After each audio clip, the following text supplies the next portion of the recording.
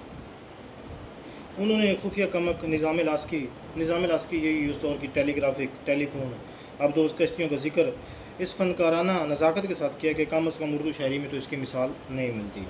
اس کو بند کی شکل میں، اقبال نے شاعری کی شکل میں کیا زبردست بیان کیا کہ عقابی شان سے جھپٹے تھے جو بے بال و پر نکلے۔ عقابی شان سے یہ یونانی اور انگریز ان کو حوالہ دیتے ہیں۔ ستارے شام کے خون شفق میں ڈوب کر نکلے، ہوئے مدفون دریا، زیر دریا تیرنے والے۔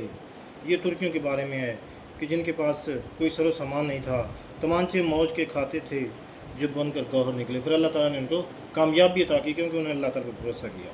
غبارے رہ گزر ہیں کیمیا پر ناز تھا جن کو، جبین خاک پر رکھتے تھے جو اکسیر گر نکلے۔ کہ جنہوں نے اللہ تعالیٰ پر بھروسہ کیا ترکیوں نے، تو اللہ تعالیٰ نے ان کو کامیابی عطا کی اور انہیں آبدوزیں چلانے کا موقع بھی نہیں دیا گیا انگریزوں کو اور یونانیوں کو۔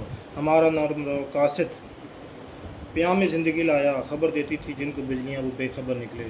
جن کے پاس ٹیلی گراف تھا، جن کے پاس ٹیلی فون تھا، ہمارے ترک جوانوں کی مستعدی اور باخبری نے سارا سسٹم ہی تبدیل کر کے رکھ دیا اور اللہ تعالیٰ نے ترکوں کو فتح عطا کی۔